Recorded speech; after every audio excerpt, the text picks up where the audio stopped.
meeting. I'm trying to find mute here. Left side of the phone.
Special meeting called by the Indianola City Council for April 16th, 2020, 6 p.m. in council chambers.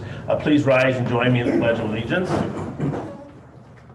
I pledge allegiance to the flag of the United States of America and to the republic for which it stands, one nation, under God, indivisible, with liberty and justice for all.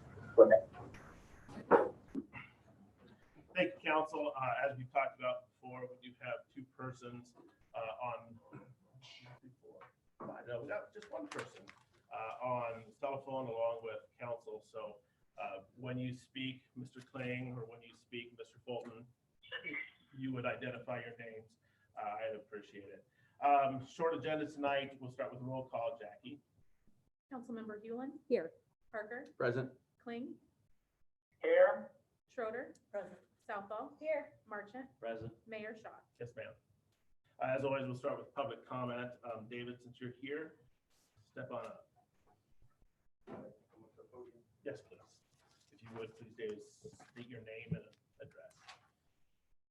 Good evening. My name is David Grissom Jr. I'm here tonight to present the council with the results of the petition that I created online. In the petition, I simply stated that we, the people of Indianola, are not in favor of tax increase at this time when there is an option on the table to achieve the council's goals through creative budgeting. I collected 194 signatures in 6 days on one platform, Facebook. I also collected 26 comments that were not myself, and all of them are against any tax increase when other options are available. The citizens of this city are angry. We do not think this council is representing us. We have watched this feud between the council and the mayor for far too long. I'm not blaming the council and I'm not blaming the mayor. I'm blaming all of you. I enjoyed my talks with Mayor Shaw about these issues, as well as both Councilwoman Heather Holland and John Parker, after I contacted them to discuss this issue and all the issues with our city government. Although I don't agree with the council members on this issue and some of these other issues, I did appreciate the call. Greg did not return my correspondence, and that, Mr. Marchant, is unacceptable. We expect more from our city council members, and we will get it, or we will get a new council and a new mayor. Thank you. I have this that I can pass around or whatever, is the names and signatures of, what's that? 607 East. What's that?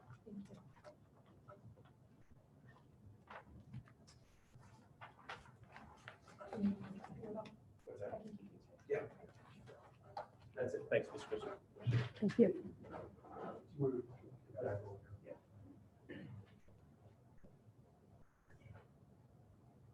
Cindy, are you observing or speaking? Oh, I have a few words. Okay, please.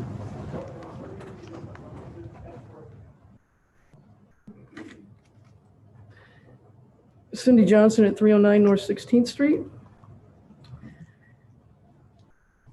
You know, it doesn't really matter that I'm here, or it doesn't matter that the words that I speak, because they fall on deaf ears. And I think that's the perception in the community is, why come to these council meetings? Why speak your mind? Why have an opinion? Why have feelings? Because it doesn't matter what we say. It goes in one ear and right out the other. It doesn't matter the issue, whether you're passionate about something, you're angry about something, it doesn't matter.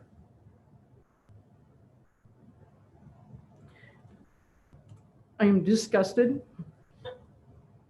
frustrated, angry at the actions and the non-actions of this city council. And it'd be easy for you to say, well, if you don't like it, run yourself. But given my circumstances with work, I can't. So my only option is to come and speak and support or not. So the fighting, the backstabbing, the downright bullying and disrespect that this council has shown our mayor is unbelievable. I don't think you have even tried to work with him on issues. I think the opposite is true. You've tried to do whatever you can to go against what he says.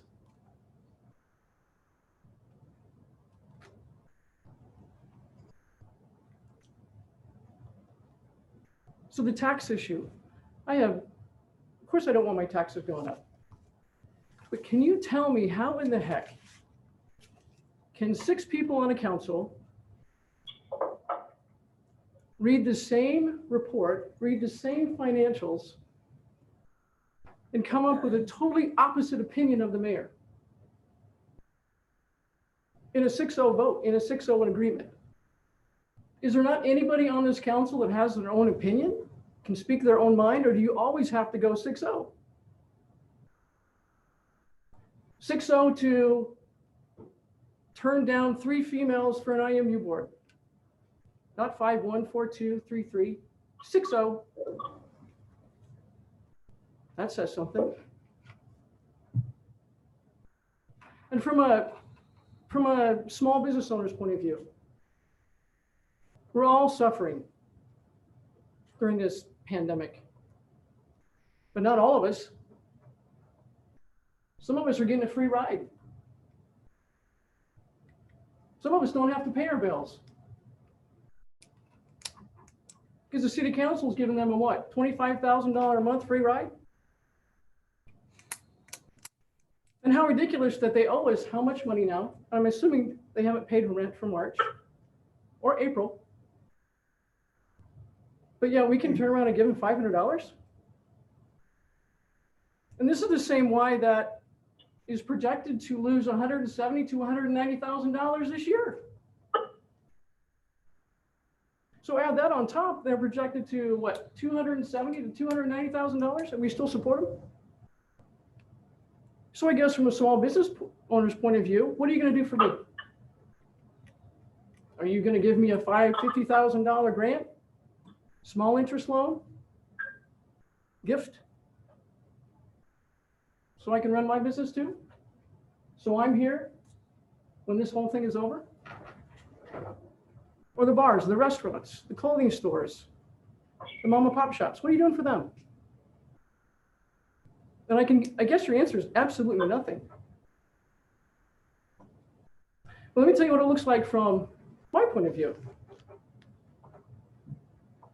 You just saved the rear end of one of your own. And it sounds like you'll do whatever it takes. So she has a job to go back to when this is over. I don't care how many ways you twist it, that's what it looks like. Nobody's out there saving my butt for my job. I'm working hard. But this council's actions are disgusting. And when it comes down to policy, government policy, I don't care. How many years of experience does our mayor have teaching this stuff? Compared to the number of years each one of you has in teaching this stuff. I'm going to say 0 to however many years our mayor has been teaching. Yet you seem to know more than he does. You seem to have more answers than he does. And you seem to have better answers than he does. So shame on you. I think there was a poll taken that we don't want our taxes to go up, but that's not going to matter to you. You're going to make up your own mind. Again, to go back to the beginning, it doesn't matter what we say. It doesn't matter what we feel. It doesn't matter what we express, because you've already made your minds up. And shame on you. Thank you. Thanks, Eddie.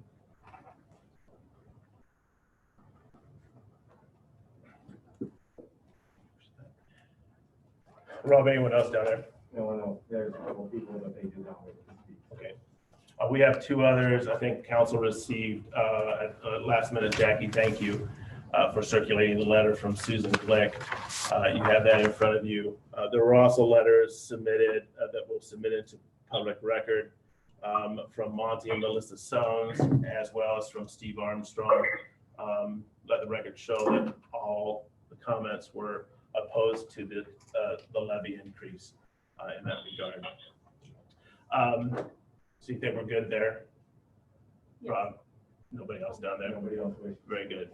I will say something in public comment while we have this going. I don't know if this is the proper time to say this or not, but I'll go ahead and say it.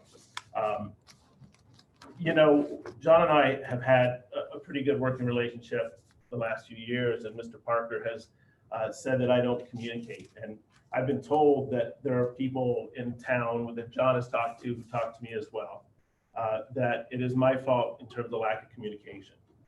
I want to be very clear in terms of when I sent out the veto, my voice, my language, my tone was absolutely professional.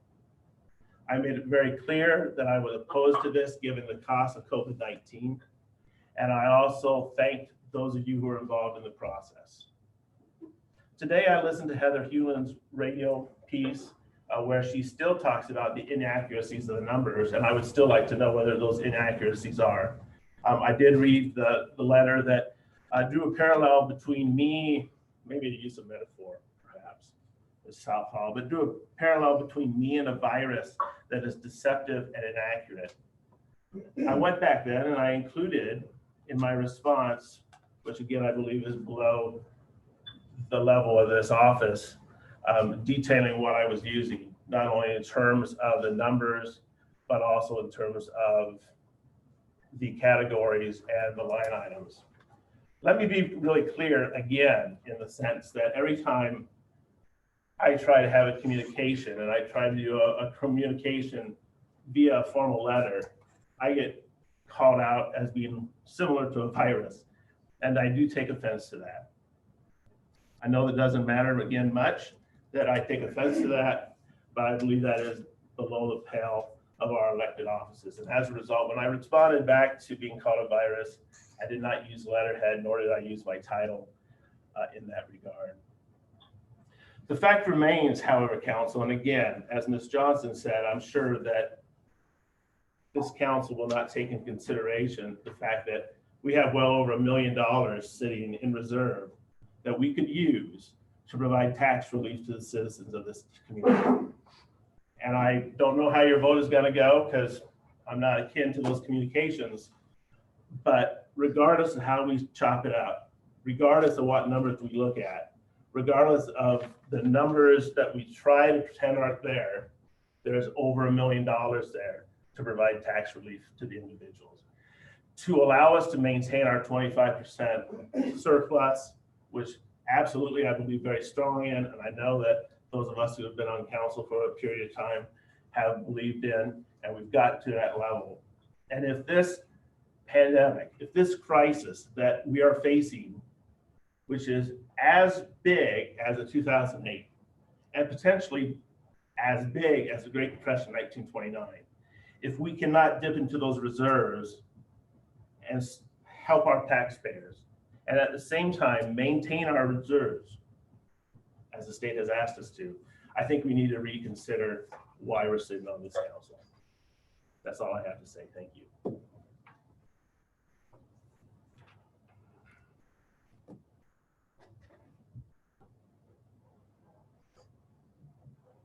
So we have received and filed that correspondence. Anybody else? Do we need to make a motion on that? For the receiving file. Yeah. I'll make a motion to receive and file the correspondence as listed below. Second. Thank you. Discussion. Jackie? Councilmember Kling, Aye. Schroeder. Aye. Southall. Aye. Marchant. Aye.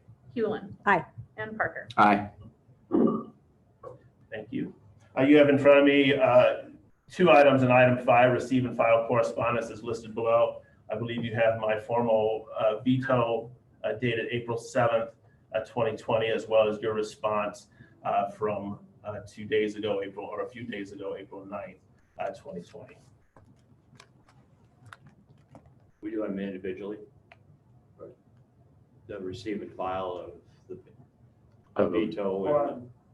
I assumed that was all, because I said receive and file correspondence as listed below. So I thought it was that course. no, I mean, it's all of it. Okay. Unless Doug, we can't do that. Yeah, you can. Thank you.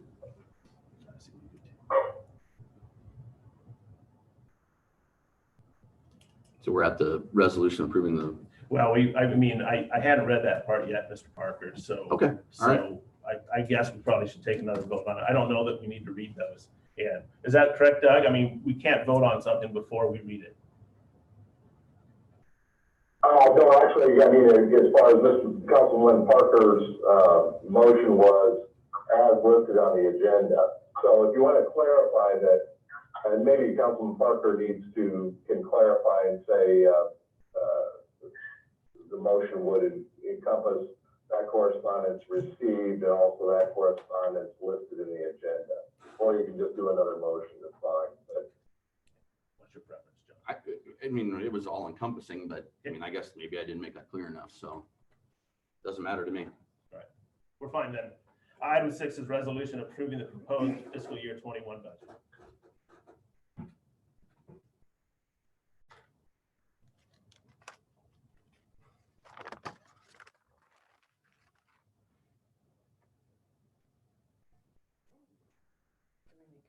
Do we need to make a motion? Yeah, probably should. I move that we approve the resolution for the proposed fiscal year 21 budget. Second. First and second, discussion. Can we have clarification on the use of the reserve? Yeah, I have a presentation I'll go through, just firing up here.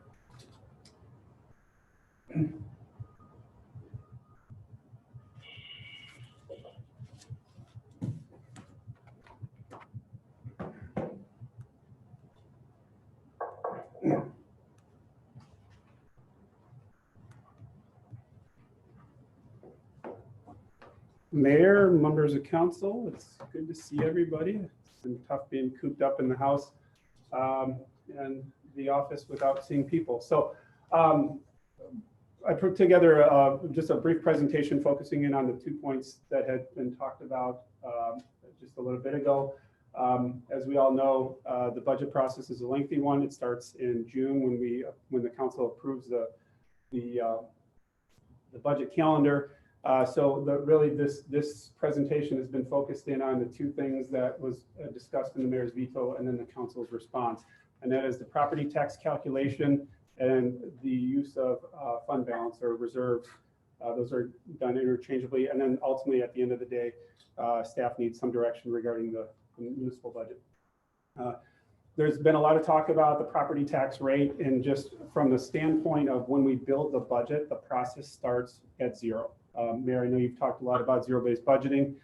We started that about 4 years ago. And so what happens is, as part of the budget process, all departments start at 0 and build their budgets and identify the expenses that are needed in order to provide the services or programs that our customers are asking for, so the residents of the community. From the expenses, then we have an understanding of what the revenue is that's needed to cover those expenses. And then the taxable valuation of the community, that and the revenue ultimately is what determines the rate. So the rate is actually the last thing that comes out of the process. So this is a slide to show the growth that occurred from FY20 to FY21. You can see the full valuation is 68 million. So that's added growth or added value in the community. The state by law applies a discount. And so the discount that gets applied to the community is about 42 million for a total taxable valuation of 25.7 million. So from this current fiscal year to the budget that we're talking about, the proposed budget, added value of 25 million. So what that tells us is that over the last couple of years, the community has done a good job of adding growth, adding economic development. We'll publish this presentation, but there's a link here that shows the rollback rates dating back to 1978. So when we look at a comparison of the budget, the current budget that we have to this new, the budget that's before you today, for the property tax supported funds only, that's the only items that are supported by the property tax. The new items in the budget are those items that are on the screen before you. So 2 additional police officers, 2 additional police cars, full-time library, part-time library staff, and then half funding for the aerial truck that was the subject of a prioritization poll the council at a previous workshop. I will just point out that the police staffing, that was all adopted by the city council in 2018 following staffing studies that showed the deficiencies in the public safety departments. So again, just to reiterate, when we build our budget, we start at 0, identify the expenses, then we're able to identify what revenue we need, and through the valuation, we're able to generate and understand what that resulting property tax rate is. So for comparison sakes only, this is the city portion of the tax rate. Multiple taxing agencies going to provide a consolidated rate. On the left-hand side here is the current tax rate of 1328. You can see what the impact is on those home values.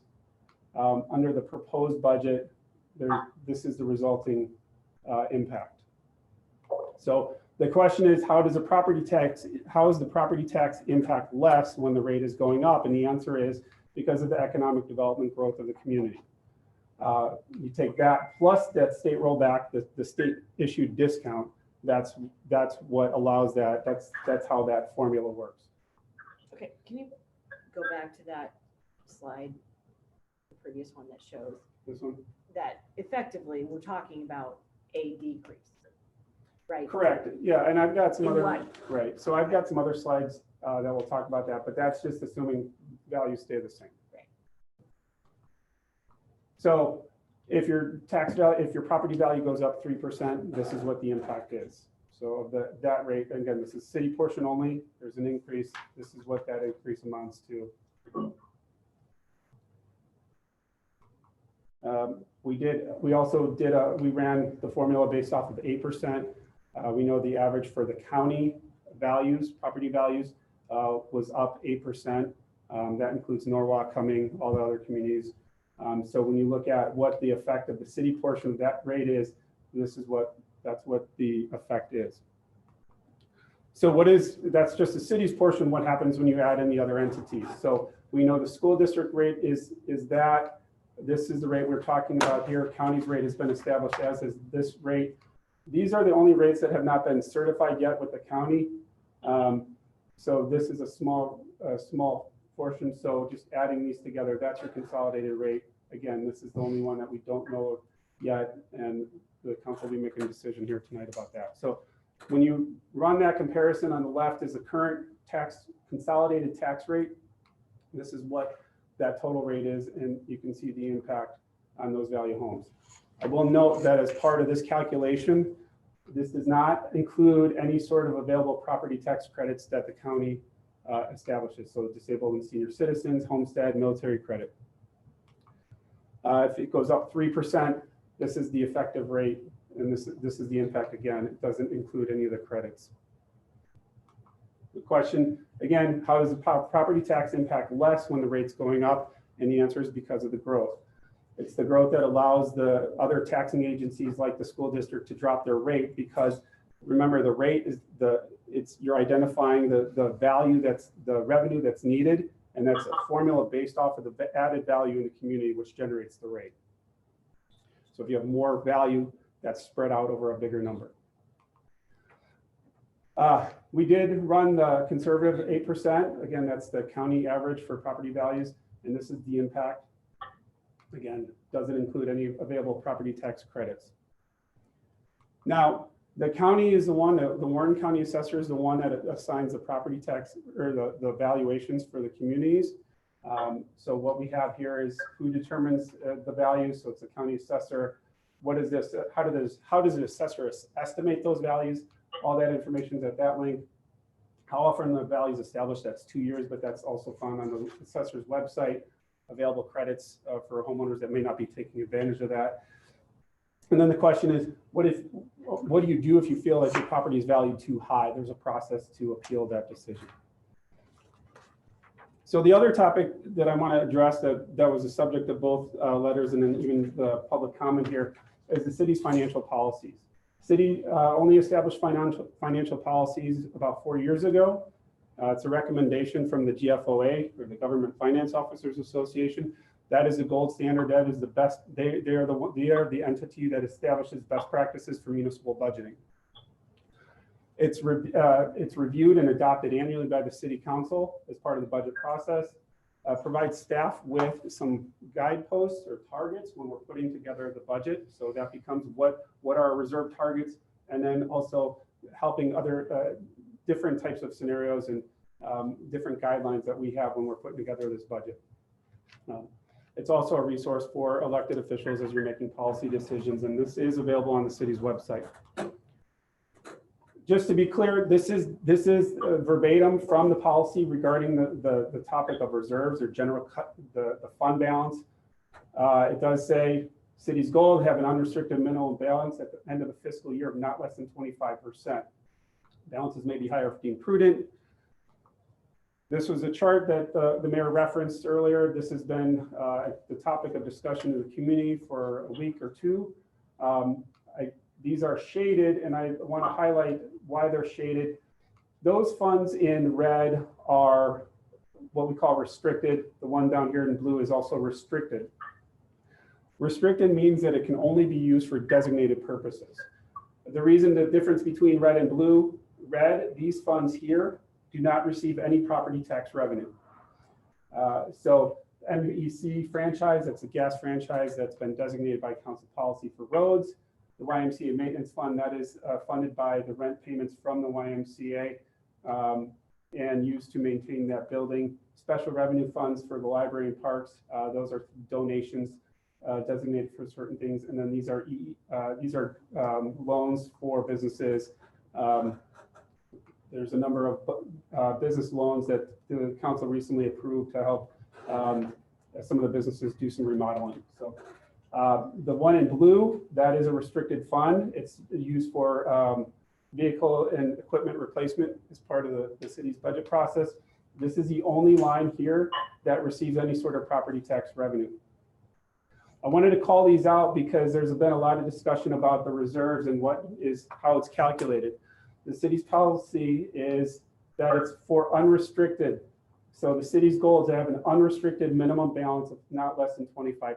So when you apply the policy to the fund balance, this is the actual, this is the number when we talk to our auditors, when we talk to GFOA, this is the number that we're talking about here. And I want to point out that per the policy and per the budget process, this is a projection of where our budget will end as of June 30th, 2021. So over a year from now.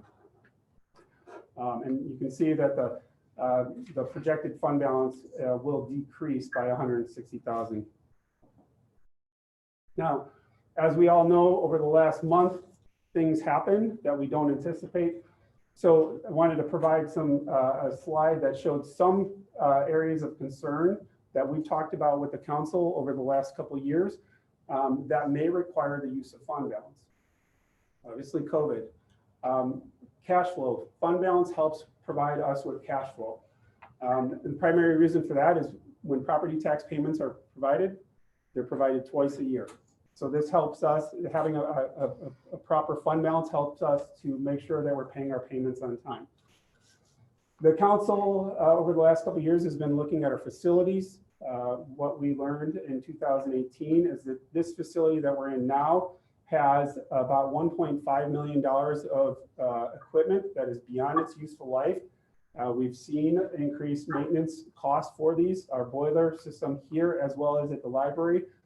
It's antiquated, and if you recall from the presentation from Matt Brown, they're not even training folks to repair these anymore. So if those go out, that's the total cost of replacement as of 2018.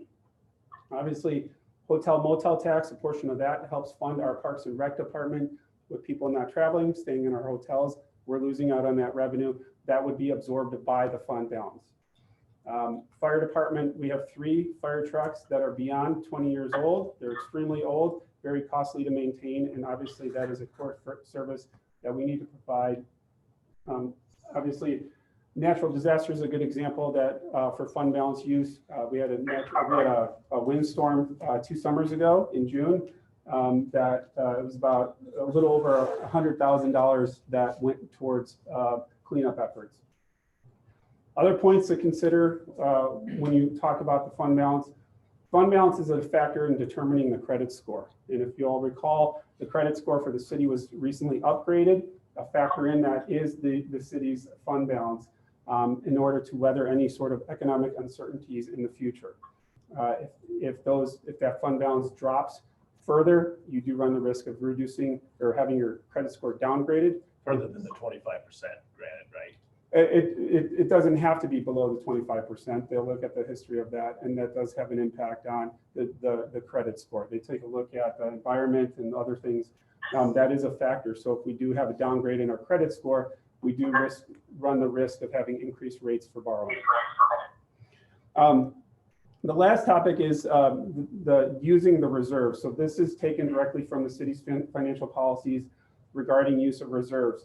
And I just want to point out the sections highlighted here. Cash reserves should not be used to finance routine operating expenses. The policy goes on to say that excess cash reserves may be used to balance revenues and expenditures as long as the minimum cash reserve requirements of the policy are met, provided that said cash reserves may only be used to offset non-reoccurring expenses. So what that means is routine operating expenses such as personnel cannot be used from fund balance. So per the policies, that is not something that's allowed. So we wanted to make sure everybody had accurate information for your policy discussions. Again, staff needs direction so we can file the budget in a timely manner. There's 3 options available for the council. We can defer all the additional staffing. You can defer some of it, or there's the option to override the submitted veto. Well, happy to answer any questions. I have 3 general points I want to make, Ryan. I recognize those numbers that I utilized in my veto. I had changed. I see that they've been updated. I'm only as good as the data I got. So Yeah. You understand that certainly. None of the issues that you mentioned are actually in the budget in terms of the HVAC in this building or whatnot. And so this council is not voting on spending money on HVAC. Yeah, you're right. It's in the reserves, but so could be tax relief in that regard. My real concern, however, as I mentioned, and I mentioned a couple different times, is that for small businesses, which are being impacted quite heavily by this, the rollback does not apply, other than 10%. Is it 10%? The rollback for businesses are 10%. Okay. There's a number of businesses you have to look at too that, like the Corner Sundry, there's some other businesses on the square that have residential above them. So they have additional rollback that's factored into their property taxes. So it goes from 75% down to 71%. So the assessor goes through and applies that rollback accordingly. Okay. And as I've mentioned, again, I know it's largely a moot point, but as I've mentioned, my concern is for small business persons as well. I reiterated that they don't get the tax benefit of that rollback. And in fact, their rates are going up. Is that correct? For commercial, for business owners? That's obviously the discussion here tonight. No, but what I'm saying is that this tax levy that this council will either approve or decide not to approve will actually raise will actually raise the liability for businesses with commercial property. The property owners would receive whatever tax increase there is. That's correct. So their taxes are going to go up. Yeah, and I think that's the importance of talking about the valuation aspect of it. Because every 2 years is when the county assessor goes through and reevaluates those property values to determine. So even if things were held flat, the likelihood of property taxes going up is because the values are going up, those property taxes would be going up regardless. Right. And so those new appraisals that we've received will be applied to the next fiscal year. Correct. Which will lead to an increase, I'm guessing, as well. Under either scenario, if council proceeds with option A or option 1 or option B, under all 3 of these options, it's likely that any taxpayer would see an increase. Thank you. That's all I have. I want to go back to your comment about the heating or the boilers and the HVAC. That no, we're not. That all that is to point out the fact that we have aged facilities here. I mean, you are aware that we had to spend a bunch of money this spring that was not factored in, and we'll have to readjust the budget for that at the library to the tune of $11,000, and who knows how long that'll hold up. So those are those things that's why you have reserves. So if we weren't, we're not voting on the whole. He's just saying we have those in here. So well, I understand that. I mean, because I don't think you're taking that into account. That we also have a wastewater treatment plant that we had to spend a couple of years ago. We had to spend $200,000 on. We didn't want to because it had a line collapse. Well, hell, that could happen again tomorrow, so I was here for that too. I know you were. So that's why I'm just pointing those things out. So, But even when we look at those numbers that Ryan just said, it would have been helpful to have this presentation before right now, but even when we look at those numbers that he has, we're still over $1 million. Okay, and I get it. Again, I know it's largely a moot point in terms of this conversation, but again, if we take into consideration what our taxpayers are going to face, and if we look at the projections from whomever we look at, from Iowa Department of Economic Development to the IMF to Cindy Axney's presentation the other day, this is real, folks. And that's, again, I appreciate the work the council does and that Ryan does and whatnot. I just think it's time for us to roll back on the taxes. This will be the second tax increase that we've had consecutively. We've gone almost up $1.90, almost 91 cents over the last 2 years. There's a pandemic in effect. Small businesses are shut down. We don't know when small businesses are going to open up again. I think that there's the ability to do so. I just don't know if there's a political will. Yeah. Mr. Mayor? Sorry. Ms. Bob. Southall has it. Ms. Southall Wait a minute, has the Bob. floor right now, Bob. A couple of things that I have been thinking about in terms of the budget. And one is that here we are in a time that we recognize more than we ever do the risk that our first responders take. And a big piece of this is making sure that we are adequately staffing our police department. And this is clearly something that we need and the police department deserves and our citizens deserve. So I think about that a lot and know that making sure that they can do the best that they can for us is very important, especially at a time like this. And the other thing I think is that we are in a time where people are uncertain and they're very fearful. And I think a lot of this reaction, because, when you look at, there's actually literally a decrease in what you would pay in your taxes, given the rollback, et cetera, that there's a disconnect between taxes are going way up, we need to stop, and there's actually what I will pay is a decrease.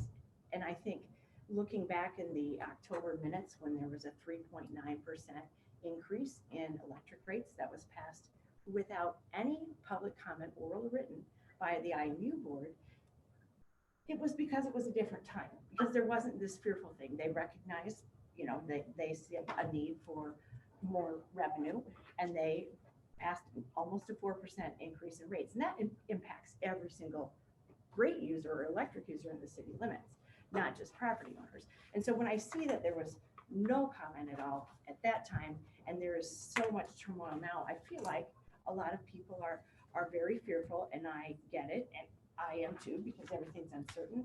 But we need to make sure that we don't take actions because people are afraid, and we do the things that are best for the city.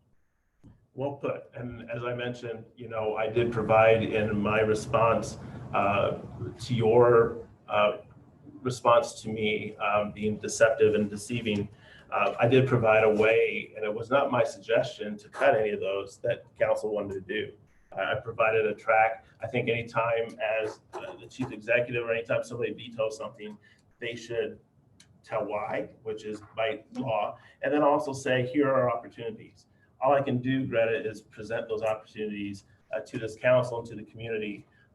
Like I said, very clearly, we can continue to fund those priorities that you list and still provide tax relief.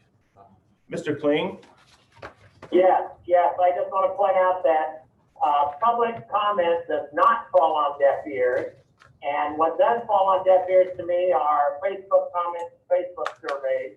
But when somebody contacts me, I represent Ward 2 and I represent the people in this community. And I've been contacted from a variety, a lot of people, business owners, businessmen, community leaders, realtors, and they are all overwhelmingly in support of the council's actions. And I want to make that perfectly clear that I do listen to people. I don't pay attention to Facebook. I don't pay attention to petitions.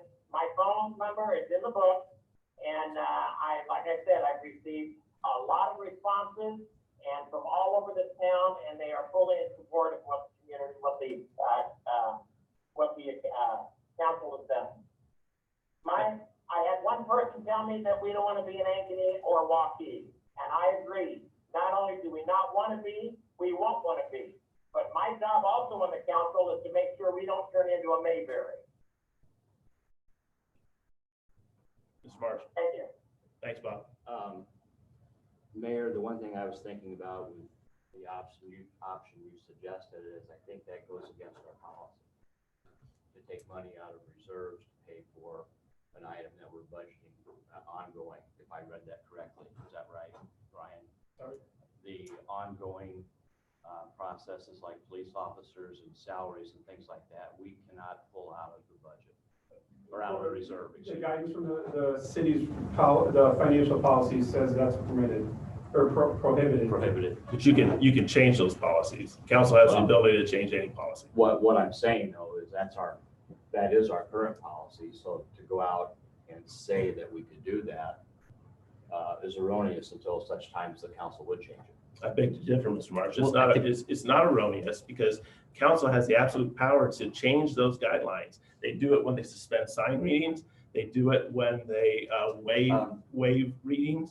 You know, they do have the authority to do that. Well, what I was saying is the council hadn't done it.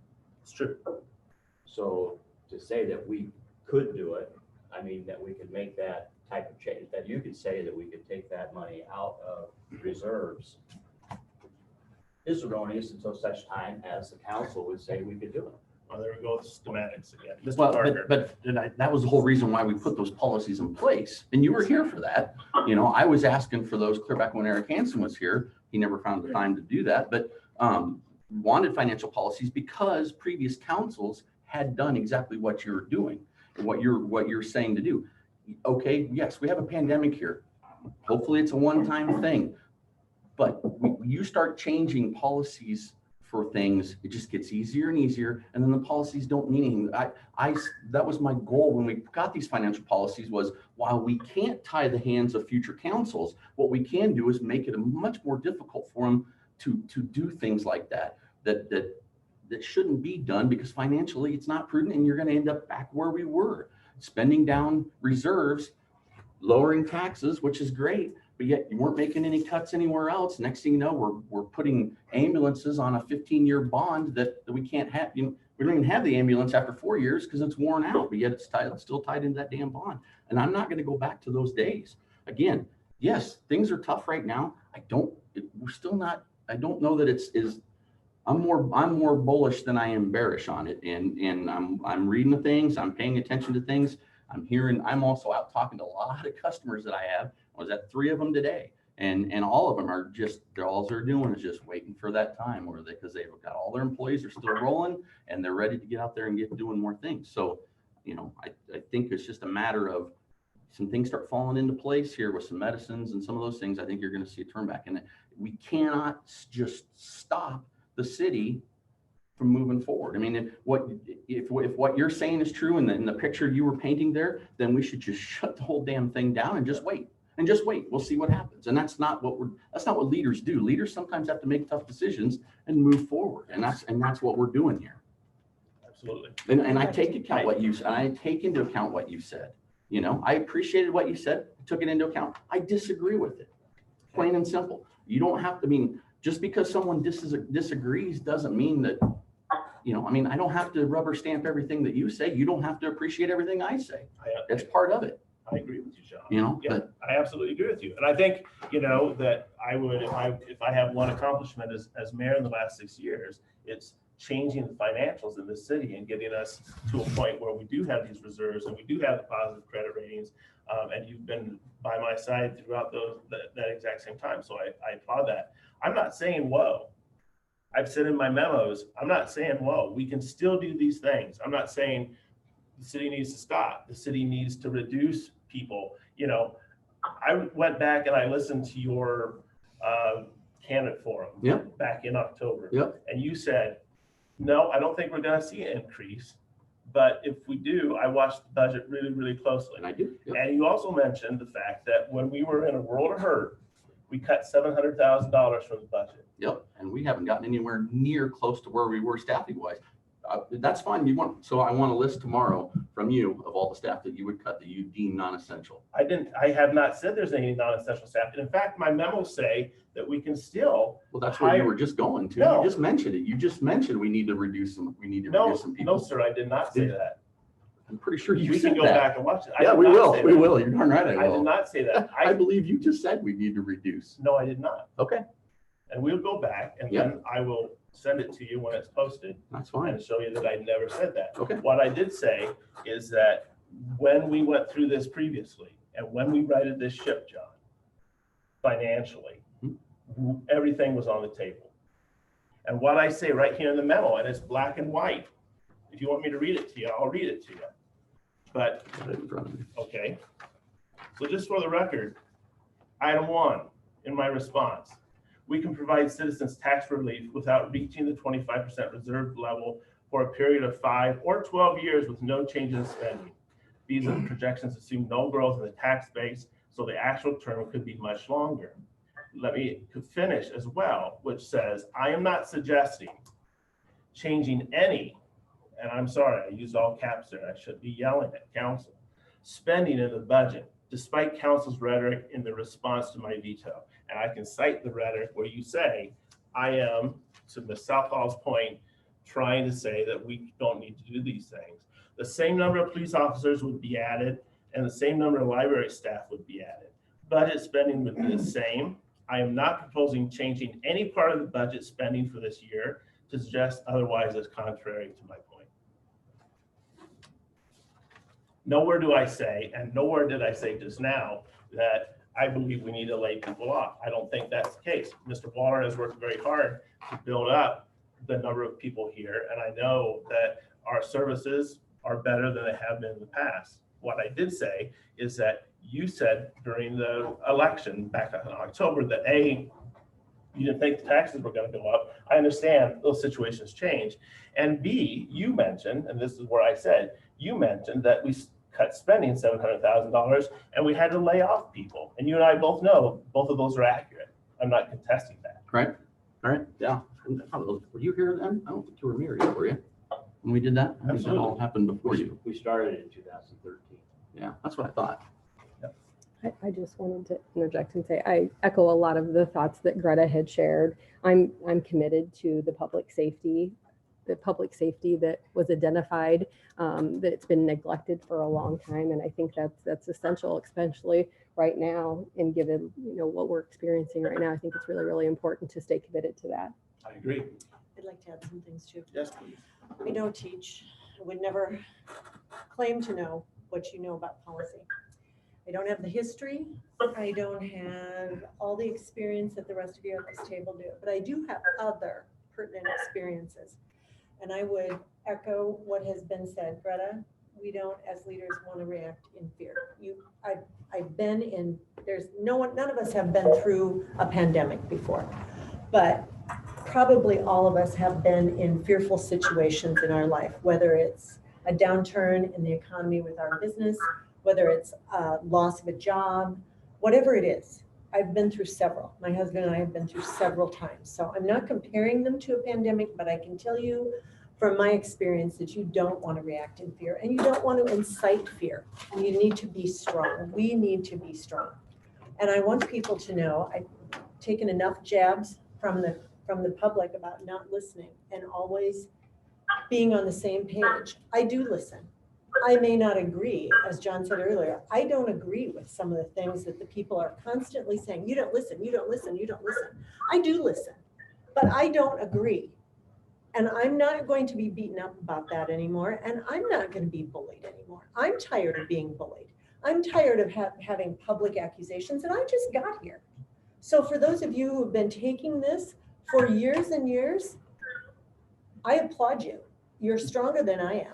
Because it is time for the Hatfields and the McCoys to go away. It's time for us to remember what we are here doing. We talked about this at retreat. I'm tired of people claiming they're a victim. I'm tired of people claiming they're being bullied. I'm tired of bullying. I'm tired of all of it. And that is not why we were elected to serve here. This is not personal. This is about what's best for the city. And Mayor, you make some excellent points. And I agree. This is a scary time. And I don't disagree with many of your points, and you might end up right. I hope not. I hope that things don't go as badly as what you're cautioning us against.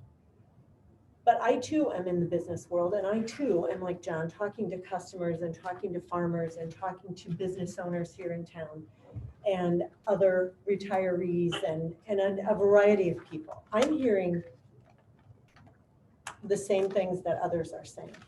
Go ahead, move forward, save that reserve for a possible downturn later on that you are kind of predicting, and I wouldn't go on record disagreeing with that. But I am tired of this. It is time for us to get down to business. If we disagree, we disagree. I don't want to hear about it anymore. I don't want to be bullied. I'm tired of Facebook comments, and I'm not paying attention to them so much, but I am tired of public comments that saying, if you listen, you'll do what we say. No, I'm not. I'm listening to you, but I don't agree. So I'm starting to repeat myself now because I am angry. So I will stop, but this has got to stop. We talked about this, got to stop. Agreed. Further comments? I assume we have a first and a second, Jackie. Yes, we do. Councilmember Kling? Now he's quiet. Bob, I heard a beep. Oh, we're voting. Okay. Schroeder, Aye. Southall, Aye. Marchant, Aye. Hewlin, Aye. Parker. Aye. Any other business tonight? If not, I entertain a motion to adjourn. Motion to adjourn. Second. Second. Thanks.